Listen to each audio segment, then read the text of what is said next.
So in this series of videos, we've been going down the entire menu structure here, and we just finished domain reports in the last video. Now we're going to look at just regular reports. The first one is network diagram. This one can take a minute or two to run depending on how complex your structures are. Let me just try one and I will go offline while it generates.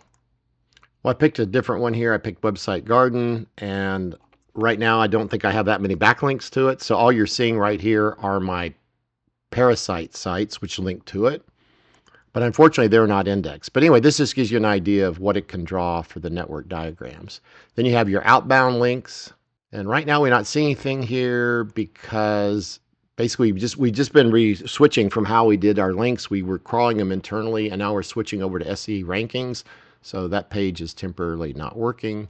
You have here your SEO experiments across all your domains. We saw this briefly a while ago when we were on the SEO stats for a specific domain. So these are different ones I've just created, and I can create a new SEO experiment here. I can tie it to a website, like just say I want to do this one. And the idea is to raise the DA to 30 or something like that. And here I can say I ordered it on this date. They told me it was supposed to be done by next Friday, and it has not been completed yet. It cost me $99 or whatever, and so on. And then when it's done, you can rate it on a scale of 1 to 5, and you can put the results like the DA only went to 27.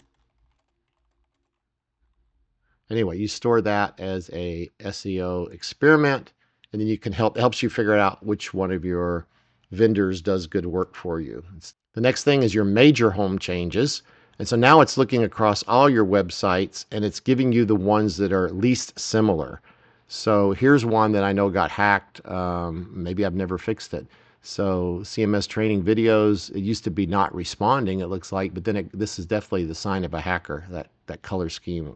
They've hacked me many times on many different sites before. That's why you need a system like this to keep you informed of that. And we actually send out a weekly email when this happens. When the similarity drops below a certain threshold, you'll get that on email so you can take action, unlike me who sometimes doesn't take action. These are your down websites. And I think I have way too many of those right now too. So they're getting different statuses, whatever. And you can sort here by the status code, the domain, the text you're getting, or whatever. And then you need to go fix all those eventually, right? If you want to keep all your sites running. If you don't want them to be monitored, you can go to that domain, you just turn monitoring off, and then they won't count as a down website. Domain distribution count. So this is pretty cool. This is the different companies I host with, and it shows you how I spread my domains across different hosting companies. These are my different registrars, and you can see how I spread my domains across the registrars as of today. And then down here, these are websites or links that I basically was using forwarding with, and these are the websites that forward to this domain. This one forwards to this domain, and so on. So that's your forwarding report. Then the next one is AI blog blockers. This is similar, actually I think it's the same report we saw earlier on another screen. It's just basically, these are the reasons you can or cannot blog using AI to these sites. Like this site has no credentials, so I can't blog to it. I'd have to go and put in my credentials. The next one is expiring domains. So basically it'll show you like in the next few weeks, January 20th is tomorrow actually, this website would expire, but I actually have it set up with auto renew on my registrar. There's the yes, we check it's on auto renew, and you can just be sure which websites are going to fall off your registrar if you don't do some action. Then we have your blog status. So let's say you want to make sure all your websites have recent blogs.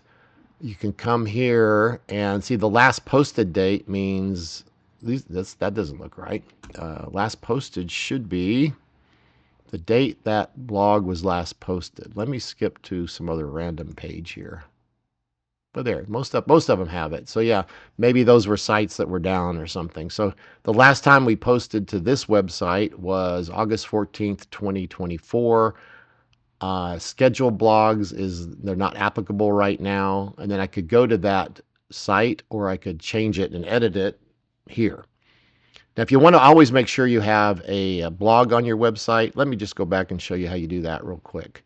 Let's say that website, I'll copy that name. I should have a button here to just automatically edit it, but it looks like we need to add that. So we're going to go up here to domains, go to that website, click edit here, just click on it. And then down here we have something called, here it is, we have something called minimum days without blogging. So as long as your website is approved with the user ID, password, and the REST API and all that kind of stuff, we could say, I want to blog on this site every 75 days from now on. So that was automatically updated. And again, we have these batch processes running on our backend server, and it should create a blog on that website tonight, I believe, or today sometime. So now we were down here under reports, and we looked at blog status. Let's not go to errors. This has already been 6 minutes. I did a separate video on users a while back, so I'm not going to do that one under here. So the next video we will continue with the meeting menu items.